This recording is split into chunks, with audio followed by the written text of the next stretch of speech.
ಆಗ್ಲಿಲ್ವಾ? ನಮಗೆ ವೇದೋಪನಿಷತ್ಗಳ ಪಾಠ ಆಗಿಲ್ಲಮ್ಮ, ರಾಮಾಯಣ ಮಹಾಭಾರತ ಅಂತ ಇತಿಹಾಸವನ್ನು ಓದಿ ಹೇಳುವಷ್ಟು ಸಮಯ ನಮಗಿಲ್ಲ ಅಂತ ನಿಮ್ಗನ್ಸಿದ್ರೆ ಪರವಾಗಿಲ್ಲ.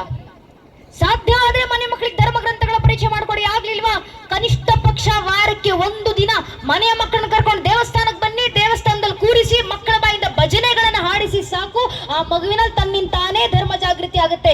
ಇವತ್ತು ಹಿಂದೂ ಮನೆ ಪೋಷಕರು ಮಾಡಬೇಕಾಗಿರುವಂತ ಮೊಟ್ಟ ಮೊದಲ ಕೆಲಸ ಇದು, ಮನೆ ಮಕ್ಕಳನ್ನ ದೇವಸ್ಥಾನಕ್ಕೆ ಕರ್ಕೊಂಡು ಬರೋದು. ರಾಮ ಮಂದಿರ ನಿರ್ಮಿಸ್ತಿರುವಂತ ಉದ್ದೇಶವೇ ಅದು. ಮನೆ ಮಕ್ಕಳು ಬರಬೇಕು. ನಗರದ ಸುತ್ತಮುತ್ತ ವಾಸಿಸುವಂತ ಪ್ರತಿಯೊಂದು ಮಗು ಈ ರಾಮ ಮಂದಿರಕ್ಕೆ ಬಂದು ಕೂತು ಇಲ್ಲಿ ವಾರಕ್ಕೊಂದು ದಿನ ಕನಿಷ್ಠ ಪಕ್ಷ ಹನುಮಾನ್ ಚಾಲಿಸ ಆಡಬೇಕು, ರಾಮತಾರಕ ಮಂತ್ರವನ್ನು ಜಪಿಸಬೇಕು. ಈಗ ಕೆಲಸ ಮಾಡ್ಲಿಲ್ಲ ಹಿಂದೂ ಸಮಾಜ. ನಮ್ಮ ಮಕ್ಕಳಾಗ ದೇವಸ್ಥಾನಕ್ಕೆ ಬರಬೇಕು, ನಮ್ಮ ಮಕ್ಕಳಾಗ ಭಜನೆ ಹಾಡಬೇಕು, ಕಾನ್ವೆಂಟ್ ಕಳಿಸ್ತಿದ್ದೀವಿ ನಮ್ಮ ಮಕ್ಕಳನ್ನ, ಲಕ್ಷ ಲಕ್ಷ ಫೀಸ್ ಕಟ್ತಿದ್ದೀವಿ. ಶಿಕ್ಷಣ, ಆಸ್ತಿ, ಅಂತಸ್ತು ಇವೆರಡು ಮಾಡಿದ್ರೆ ಸಾಕಲ್ವಾ? ಮನೆ ಮಕ್ಕಳು ಜಗತ್ತಿನ ಯಾವ ಮೂಲೆಗೆ ಹೋಗಬೇಕಾದ್ರೂ ಬದುಕೊಳ್ತಾರಲ್ವಾ? ದೇಶ ಧರ್ಮ ಕಟ್ಕೊಂಡು ನಮಗೇನು ಅನ್ನೋ ಭ್ರಮೆ ಹಿಂದೂ ಸಮಾಜದಲ್ಲಿದ್ರೆ ನಾನು ಏನು ಹೇಳುವ ಅವಶ್ಯಕತೆ ಇಲ್ಲ. ಇತಿಹಾಸಕ್ಕೆ ಒಂದು ಮನೆಯನ್ನು ಒದಗಿಸ್ಲಿಕ್ಕೆ ನಮ್ಮಿಂದ ಸಾಧ್ಯವಾಗ್ತಿಲ್ಲ ಅಂತ ಕಣ್ಣೀರಿಟ್ಟು ಬಂದಿದ್ದಾರೆ. ಮಂದಿರ ಇಲ್ಲ ಅನ್ನೋ ಸಂದರ್ಭದಲ್ಲಿ ಸರಿಯೂ ನದಿ ತೀರದಲ್ಲಿ ನಿಂತು ಆ ಮಣ್ಣಿನ ಒಂದು ಹಿಡಿ ಮಣ್ಣನ್ನು ತಂದು ಮನೆಯ ಜಗಲಿ ಮೇಲೆ ಇಟ್ಟು ಪೂಜೆಯನ್ನು ಮಾಡಿದ್ದಾರೆ. ನನ್ನ ರಾಮರು ಹುಟ್ಟಿದಂತ ಮಣ್ಣದು ಅಂತ ಮನೆಗಳಿಗೆ ತಲುಪಿಸಿಕೊಟ್ಟಿದ್ದಾರೆ. 500 ವರ್ಷ ಒಂದು ರಾಮ ಮಂದಿರ ಇಲ್ಲ ಅಂದ್ರೆ ರಾಮರ ಪರಂಪರೆಯ ದೇಶದಲ್ಲಿ ಅಳಿಸಿ ಹೋಗುತ್ತೆ ಅಂತ ಭ್ರಮೆಯನ್ನು ಕಂಡು ರಾಮ ಮಂದಿರವನ್ನು ಹೊಡೆದಂತ ಆ ಮೊಘಲರಿಗೆ ಅರ್ಥವಾಗ್ಲಿಲ್ಲ. 500 ವರ್ಷಗಳ ಕಾಲ ಮಂದಿರ ಇತ್ತೋ ಇಲ್ವೋ ಗೊತ್ತಿಲ್ಲ. ಮನೆಗಳಲ್ಲಿ ಅಣ್ಣ ತಮ್ಮಂದಿರು ಅವಳಿ ಜೋಳಿ ಮಕ್ಕಳು ಹುಟ್ಟಿದ ಕೂಡಲೇ ಆ ಮಕ್ಕಳಿಗೆ ರಾಮ ಲಕ್ಷ್ಮಣ ಅಂತ ನಾಮಕರಣ ಮಾಡಿ ನಮ್ಮ ತಾಯಂದ್ರು ಮನೆ ಮಕ್ಕಳಲ್ಲಿ ರಾಮರನ್ನ ಜೀವಂತವಾಗಿಟ್ಟಿದ್ದಾರೆ. ಮನೆಯಲ್ಲಿ ಹೆಣ್ಣು ಮಗಳು ಹುಟ್ಟಿದ ಆದರ್ಶವನ್ನ ಕೊಟ್ಟಿದ್ದೀವಿ. ಮಗಳೇ ಸೀತೆ ಅಂತ ಬದುಕಮ್ಮ ನೀನು. ಮನ್ನಲ್ಲಿ ಅಣ್ಣ ತಮ್ಮಂದಿರು ಕಿತ್ತಾಡ್ತಿದ್ರೆ ಭರತನಂತೆ ಬದುಕಬೇಕಪ್ಪ ಆದರ್ಶವನ್ನ ಕೊಟ್ಟಿದ್ದೀವಿ. ಹಿರಿಯರನ್ನ ಯಾವ ರೀತಿ ನೋಡ್ಕೊಳ್ಬೇಕು ಅನ್ನೋ ಪ್ರಶ್ನೆ ಬಂದ ಕೂಡಲೇ ದಾಸಭಾವದ ಹನುಮಂತನ ಆದರ್ಶವಾಗಿ ಮಕ್ಕಳಿಗೆ ನೀಡಿದ್ದೀವಿ. 500 ವರ್ಷಗಳ ರಾಮಾಯಣ ಓದಿದ್ದೀವೋ ಇಲ್ವೋ ಗೊತ್ತಿಲ್ಲ.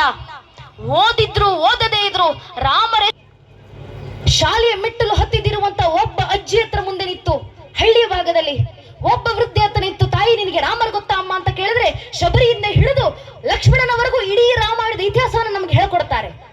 ಯಾಕೆ ತಂದು ಅದನ್ನು ಜ್ಞಾನ ದೀಕ್ಷೆಯಾಗಿ ಮನುಕುಲಕ್ಕೆ ಕೊಟ್ಟಂತ ಪರಂಪರೆ ನಮ್ಮ ರಾಮರ ಪರಂಪರೆ. ಭೋರ್ಗರಿಯುವ ಹಿಂದೂ ಸಾಗರದ ಭೋರ್ಗರ್ತವನ್ನ ಮೀರಿ ನಿಂತಂತ ಪರಂಪರೆ ನಮ್ಮ ರಾಮರ ಪರಂಪರೆ. ಇಡೀ ಬ್ರಹ್ಮಾಂಡವನ್ನು 3 ಅಕ್ಷರ ಕೀಳಿಸಿ ಓಂಕಾರದ ಸ್ವರೂಪದಲ್ಲಿ ಜಗತ್ತಿಗೆ ಕೊಟ್ಟಂತ ಪರಂಪರೆ ನಮ್ಮ ರಾಮರ ಪರಂಪರೆ. ಅದನ್ನು ಜೀವಂತವಾಗಿ ಇಟ್ಟಿದ್ದು ನಮ್ಮ ಪೂರ್ವಿಕರು. ಶತಮಾನಗಳ ಸಂಘರ್ಷಗಳನ್ನ ಕಳೆದು ರಾಮರ ಪರಂಪರೆ ನಮ್ಮ ಪೂರ್ವಿಕರು ಉಳಿಸಿ ನಮ್ಮ ಕೈಗಳು ಕೊಟ್ಟು ಹೋಗಿದ್ದಾರೆ. ನಮ್ಮ ಕೈಯಲ್ಲಿರುವಂತ ಈ ಧರ್ಮ ಉಳಿಸಿ ಮುಂದಿನ ಪೀಳಿಗೆಗೆ ತಲುಪಿಸೋದು ನಮ್ಮ ಜವಾಬ್ದಾರಿ.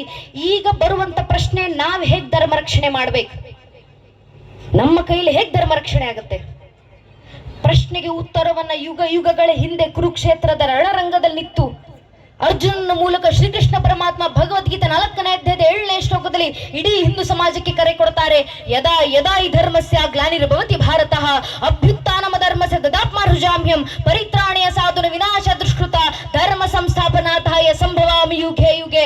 ಯುಗ ಯುಗಕ್ಕೂ ಧರ್ಮ ರಕ್ಷಣೆಗೆ ನಾನೇ ಅವತರಿಸಿ ಬರ್ತೀನಿ. ಆದ್ರೆ ಕಲಿಯುಗದಲ್ಲಿ ಧರ್ಮ ರಕ್ಷಣೆಗೆ ಯಾವ ಅವತಾರ? ಕೃಷ್ಣ ಪರಮಾತ್ಮ ಕೊಡುವ ಕರೆ ಕಲಿಯುಗದ ಅಂತ್ಯದಲ್ಲಿ ಕಲಿಕೆ ಅವತಾರ. ಆದ್ರೆ ಕಲಿಯುಗ ನಡೀತಾ ಇರಬೇಕಾದ್ರೆ ಕಲಿಯುಗದೊಳಗೆ ದೇಶ ಧರ್ಮ ರಕ್ಷಣೆಗಿರೋದು ಒಂದೇ ಒಂದು ಅವತಾರ, ಅದು ಸಂಘೇ ಶಕ್ತಿ ಕಲಿಯುಗೆ. ಸಂಘಟಿತ ಬಲದಿಂದ ಮಾತ್ರ ಕಲಿಯುಗದಲ್ಲಿ ಧರ್ಮ ರಕ್ಷಣೆ ಆಗ್ಲಿಕ್ಕೆ ಸಾಧ್ಯ. ಆದ್ರಿಂದ ಸಂಘಟಿತರಾಗಿ ಬನ್ನಿ ಹಿಂದೂ ಸಮಾಜ. ಯಾಕಂದ್ರೆ ಒಂದೇ ಒಂದು ಕಾರಣ, ಇತಿಹಾಸದಲ್ಲಿ ತಮ್ಮ ಮೇಲಾದಂತ 10, 20, 30, 40, 50 ವರ್ಷಗಳ ಕಾಲದ ಒಂದೇ ಒಂದು ಪರಕೀಯ ಜನಾಂಗದ ದಾಳಿಯನ್ನ ತಡೆಯುವಷ್ಟು ಸಾಮರ್ಥ್ಯ ಇಲ್ಲದೆ ಆ ಪ್ರಾಚೀನ ಅಂತ ಕರೆಸ್ಕೊಂಡಂತ ಜನಾಂಗಗಳೆಲ್ಲ ಮಣ್ಣಲ್ಲಿ ಮಣ್ಣಾಗಿ ಇತಿಹಾಸದ ಪುಟಗಳಿಂದ ಅಳಿಸಿ ಹೋದು. ಆದ್ರೆ ನಮ್ಮ ಸನಾತನ ಹಿಂದೂ ಧರ್ಮದ ಮೇಲೆ 10, 20, 40, 50 ವರ್ಷ ಅಲ್ಲ, ಚರಿತ್ರೆ ಸಾಕ್ಷಿಯಾಗಿ ನಿಂತಿದೆ. 1372ಕ್ಕೂ ಹೆಚ್ಚು ವರ್ಷ ನಿರಂತರ ನಮ್ಮ ಮೇಲೆ ದಾಳಿ. ಇಷ್ಟು ವರ್ಷ ನಮ್ಮ ಮೇಲೆ ದಾಳಿ ಮಾಡಿದ್ರು 1-2 ಪರಕೀಯ ಜನಾಂಗದವರ, 1-2 ಪರಕೀಯ ದೇಶದವರ. ಸ್ವಾಮಿ 1000ಕ್ಕೂ ಹೆಚ್ಚು ವರ್ಷ ಮೊಘಲರು ಬಂದ್ರು, ಅರಬ್ಬರು ಬಂದ್ರು, ಅಫ್ಘಾನರು ಬಂದ್ರು, ಪೋರ್ಚುಗೀಸರು ಬಂದ್ರು, ಡಚ್ಚರು ಬಂದ್ರು, ಫ್ರೆಂಚರು ಬಂದ್ರು, ಇಂಗ್ಲಿಷರು ಬಂದ್ರು, ಶಕರು ಬಂದ್ರು, ಹೂಣರು ಬಂದ್ರು. ಇವರೆಲ್ಲರೂ ಬಂದು ನಮ್ಮ ಮೇಲೆ ದಾಳಿ ಮಾಡಿದ ನಂತರವೂ ಇವತ್ತಿಗೂ ಸನಾತನ ಹಿಂದೂ ಧರ್ಮವಾಗಿ ಜೀವಂತವಾಗಿದೆ. ಜಗತ್ನಲ್ಲಿ 100 ಕೋಟಿ ಹಿಂದೂಗಳು ಮನೆಗಳ ಧರ್ಮಾಚರಣೆ ಮಾಡ್ತೀವಿ. ರಾಮ ಮಂದಿರದ ನಿರ್ಮಾಣದ ಸಂಕಲ್ಪಕ್ಕೆ 1000 ಜನ ಹಿಂದೂ ಬಾಂಧವರು ಇವತ್ತಿಗೂ ಒಗ್ಗೂಡಿ ಬಂದು ಸೇರ್ತೀವಿ. ಯಾರ ಕಾರಣ? ನಮ್ಮ ಪೂರ್ವಿಕರು ನೀಡಿದಂತ ಸಮರ್ಪಣೆ. ಇತಿಹಾಸಕಾರರು ಪ್ರಶ್ನೆ ಮಾಡ್ತಾರೆ, ಆದ್ರೆ ಅದ್ರಲ್ಲಿ ಒಬ್ಬ ಹಿಂದುವಿನ ಮುಂದೆ ನಿಂತಿವತ್ತು, ನೀನ್ ಯಾರಪ್ಪ? ನೀನ್ ಯಾವ ಸಮಾಜಕ್ಕೆ ಸೇರಿದವನು? ನಿನ್ನ ಪರಿಚಯ ಏನು ಅಂತ ಕೇಳಿದ್ರೆ ಹಿಂದುವಿನ ಬಾಯಿನಲ್ಲಿ ಧರ್ಮದ ಹೆಸರು ಬರೋಕ್ಕೂ ಮುಂಚೆ ಜಾತಿ ಹೆಸರು ಬಂದಿರುತ್ತೆ. ಒಬ್ಬ ಹಿಂದೂ ಹಿಂದೋಗಕ್ ಮುಂಚೆ ಒಬ್ಬ ಹಿಂದೂ ಬ್ರಾಹ್ಮಣ ಆಗ್ತಾರೆ, ಒಬ್ಬ ಹಿಂದೂ ಲಿಂಗಾಯತರಾಗ್ತಾರೆ, ಒಬ್ಬ ಹಿಂದೂ ಕುರುಬರಾಗ್ತಾರೆ, ಒಬ್ಬ ಹಿಂದೂ ಗೌಡ್ರಾಗ್ತಾರೆ, ಒಬ್ಬ ಹಿಂದೂ ನಾಯಕ್, ಒಬ್ಬ ಹಿಂದೂ SC, ಒಬ್ಬ ಹಿಂದೂ ST, ಒಬ್ಬ ಹಿಂದೂ ಶೆಟ್ಟಿ, ಒಬ್ಬ ಹಿಂದೂ ಪೂಜಾರ್, ಒಬ್ಬ ಹಿಂದೂ ಮರಾಠ, ಒಬ್ಬ ಹಿಂದೂ ರಾಜ್ಪೂತ್, ಒಬ್ಬ ಹಿಂದೂ ಬನಿಯಾ, ಒಬ್ಬ ಹಿಂದೂ ಜಾಟ್, ಒಬ್ಬ ಹಿಂದೂ ಮಾಹರ್. ಹಿಂದೂ ಹಿಂದೂ ಆಗೋದು ಯಾವಾಗ? ನಾವು ಹಿಂದೂಗಳ ಅರ್ಥ ಮಾಡ್ಕೊಳ್ಬೇಕು. ನಮ್ಮ ಜಾತಿ ಯಾವುದೇ ಇರ್ಲಿ, ಆ ಜಾತಿಗಳ ಮೇಲೆ ನಾವಿಟ್ಟಿರುವಂತ ಜಾತಿ ಪ್ರೇಮ ಎಷ್ಟೇ ವಿಶಾಲವಾಗಿರ್ಲಿ, ನಮ್ಮ ಜಾತಿ ನಮ್ಮನೆಯ ದೇವ್ರ ಕೋಣೆ ಒಳಗೆ ಸೀಮಿತವಾಗಿರ್ಬೇಕು. ನಮ್ಮ ರಾಜಕೀಯ ಆಸಕ್ತಿ ಯಾವುದೇ ಇರಲಿ, ನೀವ್ ಯಾವ ರಾಜಕೀಯ ಪಕ್ಷಕ್ಕೆ ಬೇಕಾದ್ರೂ ಕೆಲಸ ಮಾಡ್ಕೊಳ್ಳಿ, ನಿಮ್ಮನ್ನ ನೀವ್ ಯಾವ ರಾಜಕೀಯ ಪಕ್ಷದ ಕಾರ್ಯಕರ್ತ ಅಂತ ಬೇಕಾದ್ರೂ ಹೇಳ್ಕೊಂಡು ತಿರುಗಾಡಿ, ಆದ್ರೆ ನಮ್ಮ ರಾಜಕೀಯ ಆಸಕ್ತಿ ನಮ್ಮನೆ ಬಾಗಿಲಿನ ಒಳಗೆ ಸೀಮಿತವಾಗಿರಬೇಕು. ಪ್ರತಿಯೊಬ್ಬ ಹಿಂದೂ ತನ್ನ ಮನೆಯ ದೇವರ ಕೋಣೆ ದಾಟಿ ಮನೆಯ ವಸ್ತು ಬಿಟ್ಟು ಹೊರಗೆ ಬರಬೇಕಾದ್ರೆ ಜಾತಿ, ಉಪಜಾತಿ, ಮತ, ಪಂಥ, ಪಂಗಡ, ಕುಲ, ಗೋತ್ರ, ರಾಜಕೀಯ ಆಸಕ್ತಿ, ತತ್ವ, ಸಿದ್ಧಾಂತ ಎಲ್ಲವನ್ನ ಮರೆತು ಹೆಗಲ ಮೇಲೊಂದು ಕೇಸರಿ ಶಾಲು, ಹಣೆ ಮೇಲೆ ಕೇಸರಿ ತಿಲಕ ಇಟ್ಕೊಂಡು ನಾವೆಲ್ಲ ಹಿಂದೂ, ನಾವೆಲ್ಲ ಒಂದು ಅನ್ನೋ ಭಾವನೆಲ್ಲ ಮನೆ ಬಿಟ್ಟಾಗ ಮಾತ್ರ ನಮ್ಮ ಸನಾತನ ಹಿಂದೂ ಧರ್ಮ ರಕ್ಷಣೆ. ಹಿಂದೂಗಳಲ್ಲಿ ಬರಬೇಕಾಗಿರುವಂತ ಸಂಘಟಿತ ಬಲ ಅದು. ಒಮ್ಮೆ ಹಿಂದೂ ಸಮಾಜದಲ್ಲಿ ಅಂತ ಸಂಘಟಿತ ಬಲ ಬರಲಿ, ಜಗತ್ನಲ್ಲಿ ಎಂತೆಂತ ಬದಲಾವಣೆಗಳು ತರಬಹುದು. Do not fear a Muslim, neither do I fear a Christian, but I fear those Hindus who are against Hindutva. ಅರ್ಥಾತ್ ವೀರ ಸಾವರ್ಕರ್ ಅವರು ಹೇಳಿದ ಮಾತು, ನನಗೆ ಮುಸಲ್ಮಾನರಂದ್ರೆ ಭಯ ಇಲ್ಲ, ನನಗೆ ಕ್ರಿಶ್ಚಿಯನ್ರಂದ್ರೆ ಭಯ ಇಲ್ಲ, ಆದ್ರೆ ಹಿಂದೂ ಧರ್ಮದಲ್ಲಿ ಹುಟ್ಟಿ ಹಿಂದುತ್ವವನ್ನ ವಿರೋಧಿಸ್ತಾರಲ್ಲ ಅಂತ ಸೊಕ್ಕೋಳ್ ಹಿಂದೂಗಳು ನೋಡಿದ್ರೆ ಭಯ ಆಗೋದು ಅಂತ ವೀರ ಸಾವರ್ಕರ್ ಅವರು ಯಾವುದೋ ಕಾಲದಲ್ಲಿ ಕೊಟ್ಟಂತ ತತ್ವ. ಅರ್ಥಾತ್ ನಮ್ ಧರ್ಮಕ್ಕೆ ಸಮಸ್ಯೆ ಬಂದ್ರೆ ನಮ್ ಧರ್ಮದಲ್ಲೇ ಹುಟ್ಟಿ ನಮ್ ಧರ್ಮವನ್ನೇ ವಿರೋಧಿಸರೆಂದು ಹೊರತಾಗಿ ಇನ್ಯಾರಿಂದಲೂ ಸನಾತನ ಹಿಂದೂ ಧರ್ಮಕ್ಕೆ ಸಮಸ್ಯೆ ಇಲ್ಲ. ಸ್ವಾಮಿ ಸಾವಿರಾರು ವರ್ಷ ನೂರಾರು ಮತವಂತಗಳ ಪ್ರಯತ್ನ ಪಟ್ಟು ಸನಾತನ ಹಿಂದೂ ಧರ್ಮ ಅಳಿಸಿ ಹೋಗೋದು ಬಿಡಿ, ಸನಾತನ ಹಿಂದೂ ಧರ್ಮವನ್ನು ಅಲುಗಾಡಿಸ್ಲಿಕ್ಕೂ ಯಾರಿಂದಲೂ ಸಾಧ್ಯ ಆಗ್ಲಿಲ್ಲ. ಕಾರಣ ಇದು ಸತ್ಯ ಸನಾತನ ಧರ್ಮ, ಇದು ನಿತ್ಯ ನಿರಂತರ ಗಂಗೆಂತೆ ಪ್ರವಹಿಸುತ್ತೆ. ಆ ಸೃಷ್ಟಿ ಆದಲ್ಲಿ ತಾಯಿ ಶಾರದೆ ಪ್ರಥಮ ವೀಣ ಜಯಂಕಾರ ಓಂಕಾರವಾಗಿ ಹೊರಬಂದು ಶಿವನ ಢಮರುಗಳಿಂದ ವ್ಯಾಕರಣದ ಸ್ವರೂಪವನ್ನು ಪಡೆದು ವೇದಗಳಾಗಿ ಮಾರುಗೊಂಡು ನಮ್ಮ ರಕ್ತದ ಧಮನಿಗಳಲ್ಲೂ ಸಂಸ್ಕಾರದಂತೆ ಸಂಚರಿಸಿ ನಮ್ಗೆ ಗೊತ್ತೋ ಗೊತ್ತಿಲ್ಲದೆಯೋ ತಲೆಮಾರದ ತಲೆಮಾರಿಗೆ, ಪೀಳಿಗೆಯಿಂದ ಪೀಳಿಗೆಗೆ, ಜನಾಂಗದಿಂದ ಜನಾಂಗಕ್ಕೆ ಸಂಸ್ಕೃತಿ ರೂಪದಲ್ಲಿ ಹರಿದು ಬರುತ್ತಾ ಸಾಧು ಸಂತರ ಮಡಿಲಿನಲ್ಲಿ ಸಂರಕ್ಷಣೆಗೊಂಡು ಕ್ಷತ್ರಿಯೇತರ ಕ್ಷಾತ್ರದೇಶನ ಖಡ್ಗಗಳಿಂದ ಗಡಿ ಭಾಗದಲ್ಲಿ ಸಂರಕ್ಷಿಸಲ್ಪಟ್ಟು ತನ್ನ ಮೇಲೆ ದಾಳಿ ಮಾಡಿದಂತ ದಾಳಿಕೋರ ಜನಾಂಗಗಳನ್ನು ತಾನೇ ಜೀರ್ಣಿಸಿಕೊಂಡು ಆ ಜಠರಾಗ್ನಿಯ ಜ್ಞಾನಾಗ್ನಿ ಸ್ವರೂಪದಲ್ಲಿ ಹೊರಹೊಮ್ಮಿ ಇಡೀ ಜಗತ್ತನ್ನು ಬೆಳಗುತ್ತಿರುವಂತ ಅಗ್ನಿ ಎಷ್ಟು ಪವಿತ್ರವಾಗಿ ಗಾಳಿಯಂತೆ ಎಲ್ಲೆಡೆ ಸ್ಥಿತವಾಗಿ ಹಿಂದೂ ಮಹಾಸಾಗರದಂತೆ ಭೋರ್ಗರಿತ ಜಗತ್ತಿನ ಮುಂದೆ ಜ್ಞಾನ ಭಾಸ್ಕರನಂತೆ ನಿಂತು ತನ್ನ ಜ್ಞಾನ ಕಿರಣಗಳಿಂದ ಇಡೀ ಮರುಗುಳನ್ನು ಪ್ರಜ್ವಲಿಸ್ತಾ ನಿಂತಿರುವಂತ ಏಕೈಕ ಜೀವಂತ ಪ್ರಾಚೀನ ಧರ್ಮ ಅಂತ ಜಗತ್ತಿನಲ್ಲಿ ಯಾವ್ದಾದ್ರು ಇದ್ರೆ ಅದು ನಮ್ಮ ಸನಾತನ ಹಿಂದೂ ಧರ್ಮ ಮಾತ್ರ. ನಮಗಿರುವಂತ ಇತಿಹಾಸ ಇದು. ರಾಮಲಲ್ಲಾರ ರಾಮ ಮಂದಿರ, ಇವತ್ತು ಅಖಂಡ ರಾಮ ಮಂದಿರದ ಮೇಲೆ ಧರ್ಮ ಧ್ವಜ ಹಾರಾಡ್ತಿರೋದನ್ನ ಕಣ್ ತುಂಬಿಸ್ಕೊಳ್ಳೋ ಕಾಲಘಟ್ಟಕ್ಕೆ ನಮ್ಮ ತಲೆಮಾರು ಬದುಕ್ತಿದೆಯಲ್ಲ, ಅದಕ್ಕೆ ಕಾರಣ ನಮ್ಮ ಹಿರಿಯರ ಸಂಘಟನೆ. ಯಾವ ರಾಮ ಮಂದಿರದ ಅಯೋಧ್ಯೆ ಜನ್ಮಭೂಮಿನಲ್ಲಿ ಒಂದು ಧರ್ಮದ ದೀಪ ಹಚ್ಚಿಡ್ಲಿಕ್ಕೆ ನಮ್ಗೆ 500 ವರ್ಷ ಬೇಕಾಯ್ತು. ರಾಷ್ಟ್ರ ಪುರುಷ ರಾಮರು, ರಾಷ್ಟ್ರಕ್ಕೆ ಮರ್ಯಾದ ಪುರುಷೋತ್ತಮ ಆದರ್ಶ ವ್ಯಕ್ತಿ ಪ್ರಭು ಶ್ರೀರಾಮಚಂದ್ರರು ಹುಟ್ಟಿದಂತ ನೆಲದಲ್ಲಿ ಒಂದು ಧರ್ಮ ದೀಪ ಹಚ್ಚಿಡ್ಬೇಕಾದ್ರೆ ನಮ್ಗೆ 500 ವರ್ಷ ಬೇಕಾಯ್ತು. ಒಂದು ಧರ್ಮ ದೀಪ ಹಚ್ಚಿಟ್ಟಿರ್ಲಿಲ್ಲ ರಾಮ ಮಂದಿರದ ಮುಂದೆ 500 ವರ್ಷಗಳ ಕಾಲ. ಇವತ್ತು ರಾಮನವಮಿಯ ದಿನದಂದು ಯಾವ ರಾಮ ಮಂದಿರದ ಮುಂದೆ 500 ವರ್ಷ ಒಂದು ಧರ್ಮ ದೀಪ ಹಚ್ಚಿಟ್ಟಿರ್ಲಿಲ್ವೋ, ಇವತ್ತು ಅದೇ ರಾಮ ಮಂದಿರವನ್ನ ಕಟ್ಟಿ ಅದೇ ಅಯೋಧ್ಯೆ ಜನ್ಮಭೂಮಿನಲ್ಲಿ 1,00,000 ಧರ್ಮದ ದೀಪವನ್ನ ಚಿಟ್ಟು ಲಕ್ಷ ದೀಪೋತ್ಸವನ ಆಚರಿಸುವಂತ ಮಟ್ಟಕ್ಕೆ ಸನಾತನ ಹಿಂದೂ ಧರ್ಮ ಎದ್ದು ನಿಂತಿದೆಯಲ್ಲ, ಅದಕ್ಕೆ ಕಾರಣ ಹಿರಿಯರ ಸಂಘಟನೆ, ನಮ್ಮ ಪೂರ್ವಿಕರ ಶ್ರಮ. ಯಾವ ಅಯೋಧ್ಯೆಯಲ್ಲಿ ದೀಪ ಹಚ್ಚಿಡ್ಲಿಕ್ಕೆ ಆಗ್ತಿರಲ್ವೋ ಅದೇ ಅಯೋಧ್ಯೆಯಲ್ಲಿ ಸೂರ್ಯವಂಶ ಆದಂತ ರಘುರಾಮರಿಗೆ ಸೂರ್ಯನಿಂದಲೇ ಸೂರ್ಯ ತಿಲಕವನ್ನ ರಾಮನವಮಿಗೆ ಮಾಡಿಸುವಂತ ಸ್ಥಿತಿಗೆ ನಾವು ತಲುಪಿದ್ದೀವಿ. ನಮ್ಮ ಪೂರ್ವಿಕರು ಒಮ್ಮೆ ಸಂಘಟಿತರಾಗಿ ಬಂದ್ರು, ಧರ್ಮದ ಕಾರ್ಯ ಸಾಕಾರಗೊಳ್ತು. ಈಗ ಹಿಂದೂ ಸಮಾಜ ರಾಮ ಮಂದಿರ ಕಟ್ಟಿದ್ದಾಯ್ತಲ್ಲ, ಧರ್ಮದ ಕೆಲಸ ಮುಗಿತಲ್ವಾ ಅಂತ ಸುಮ್ಮನೆ ಕೂರೋದಲ್ಲ. ಆಗಿರೋದು ಅಯೋಧ್ಯೆಯಲ್ಲಿ ರಾಮ ಮಂದಿರದ ನಿರ್ಮಾಣ. ಮುಂದೆ ಸಂಘಟನೆ ಹಿರಿಯರು ಕರೆ ಕೊಟ್ಟಿದ್ದಾರೆ, ಭಾರತ್ ಕಾ ಪ್ರತ್ಯೇಕ ಘರ್ ಅಯೋಧ್ಯ ಬನಾಯಂಗೆ. ಅಯೋಧ್ಯೆಯಲ್ಲಿ ರಾಮ ಮಂದಿರ ನಿರ್ಮಿಸಿದ್ದಾಯ್ತು, ಕರ್ನಾಟಕದಲ್ಲಿ ಅಯೋಧ್ಯ ನಗರ ನಿರ್ಮಿಸಿದ್ದಾಯ್ತು. ಮುಂದೆ ಭಾರತದ ಮನೆ ಮನೆಗಳನ್ನು ಅಯೋಧ್ಯೆಯನ್ನಾಗಿಸೋದು ನಮ್ಮ ಮುಂದಿನ ಸಂಕಲ್ಪ. ಮನೆಗಳ ಅಯೋಧ್ಯೆ ಆಗಬೇಕು. ಮನೆಗಳ ಅಯೋಧ್ಯೆ ಆಗೋದಂದ್ರೇನು? ಹಿಂದೂ ಮಣ್ಣಲ್ಲಿ ಹುಟ್ಟಿ ಬರುವಂತ ಒಂದೊಂದು ಹಿಂದೂ ಮಗು ಪ್ರಭು ಶ್ರೀರಾಮಚಂದ್ರಂತೆ ಹುಟ್ಟಿ ಬರಬೇಕು. ಹಿಂದೂ ಮಣ್ಣಲ್ಲಿ ಬೆಳೆಯುವಂತ ಒಬ್ಬೊಬ್ಬ ಹೆಣ್ಣು ಮಗಳು ತಾಯಿ ಸೀತಾಮಾತೆ ಆದರ್ಶದಲ್ಲಿ ಬೆಳೆದು ಬರಬೇಕು. ಆಗ ಮನೆಗಳ ಅಯೋಧ್ಯೆ ಆಗ್ತವೆ. ಆದ್ರೆ ಮನೆಗಳಲ್ಲಿ ಪ್ರಭು ಶ್ರೀರಾಮಚಂದ್ರಂತ ಮಕ್ಕಳು ಹುಟ್ಟಿ ಬರಬೇಕು. ಮನೆಯಲ್ಲಿರುವಂತ ಒಬ್ಬೊಬ್ಬ ತಾಯಿ ಕೌಶಲ್ಯ ಆದಾಗ ಮಾತ್ರ ಅದು ಸಾಕಾರಗೊಳ್ಳುವುದು. ಆದ್ರಿಂದ ತಾಯಿಂದರು ಜಾಗೃತರಾಗಿ ಮನೆ ಮಕ್ಕಳನ್ನು ಜಾಗೃತಗೊಳಿಸಿ, ಮಕ್ಕಳಲ್ಲಿ ಧರ್ಮ ಜಾಗೃತಿ ತುಂಬಿಸಿ. ಯಾವುದ್ರ ಮೂಲಕ ಧರ್ಮ ಜಾಗೃತಿ ತುಂಬಿಸ್ತೀರಾ? ಮನೆ ಮಕ್ಕಳಲ್ಲಿ.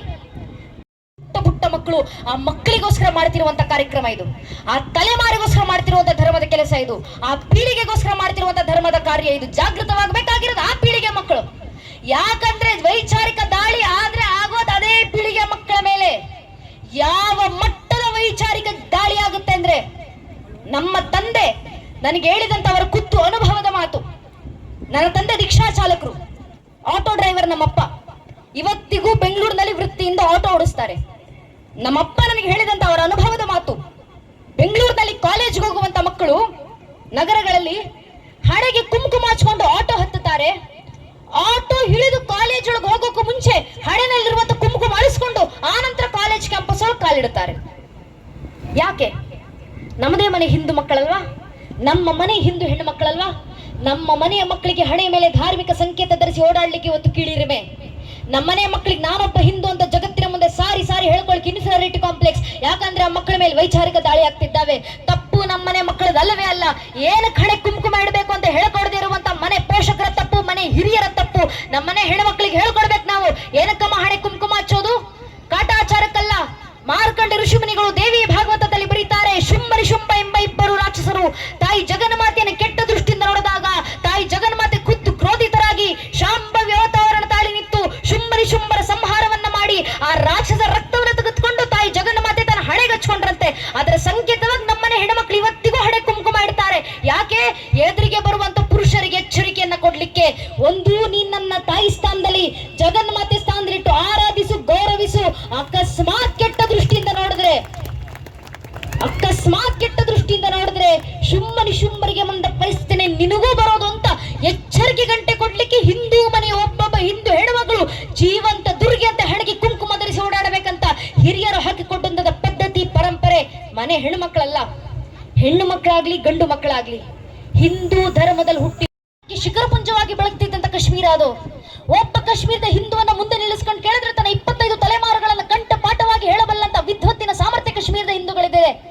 ಯಾವ ಕಾಶ್ಮೀರದ ಹಿಂದೂಗಳು ಒಂದು ಕಾಲದಲ್ಲಿ ಹಬ್ಬ ಹರಿದಿನಗಳು ನಡೆದ್ರೆ, ಇಂಥ ಸಭಾ ಕಾರ್ಯಕ್ರಮಗಳು ನಡೆದ್ರೆ ಇಡೀ ಊರಿಗೆ ಮುಂದೆ ಇತ್ತು ಅನ್ನದಾನ ಮಾಡಿಸ್ತಿದ್ರು. ಇವತ್ತು ಅದೇ ಕಾಶ್ಮೀರದ ಹಿಂದೂಗಳು 35 ವರ್ಷಗಳ ನಂತರ ನಮ್ಮದೇ ಭಾರತದ ರಾಜಧಾನಿ ದೆಹಲಿಯ ಬೀದಿಗಳಲ್ಲಿ ನಿರಾಶ್ರಿತರಾಗಿ ಓಡಾಡ್ತಿದ್ದಾರೆ.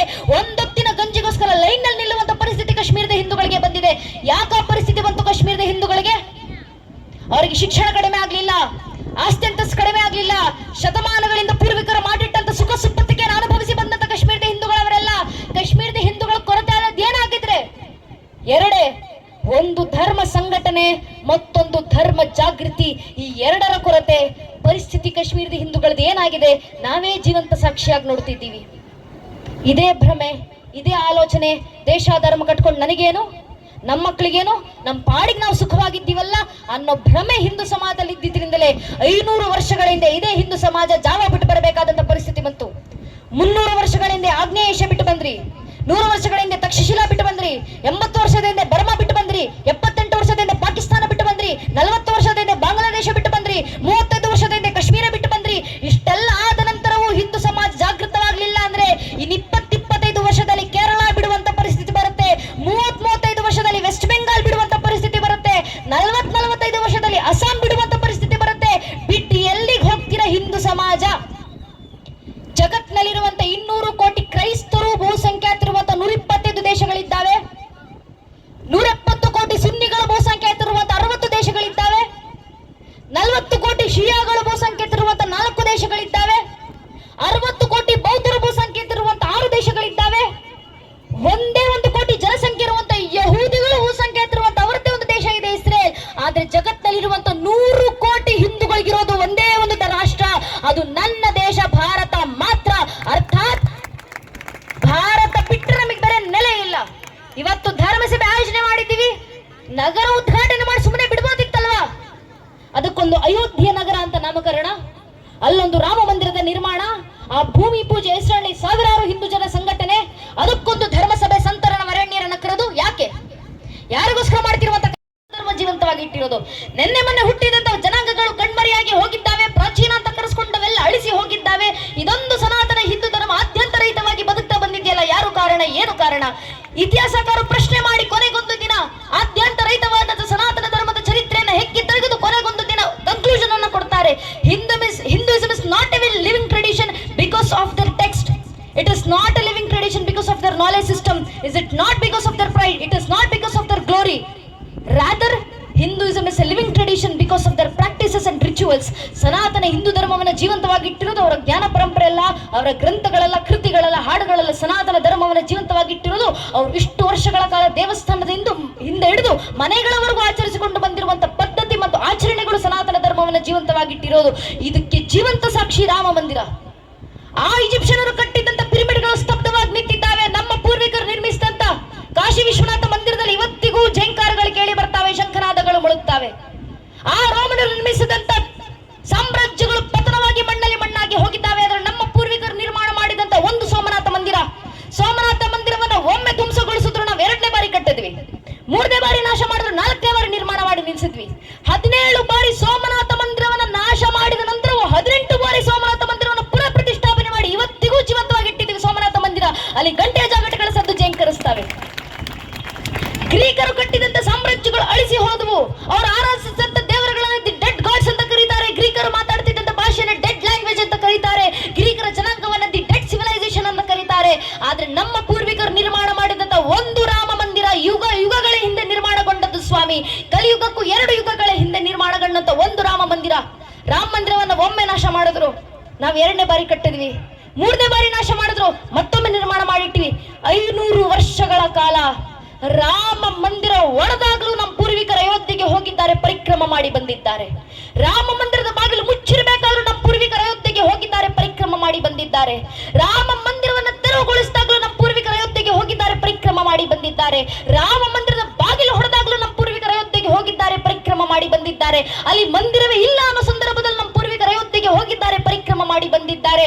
ಮಂದಿರ ಇದ್ದಂತ ಜಾಗ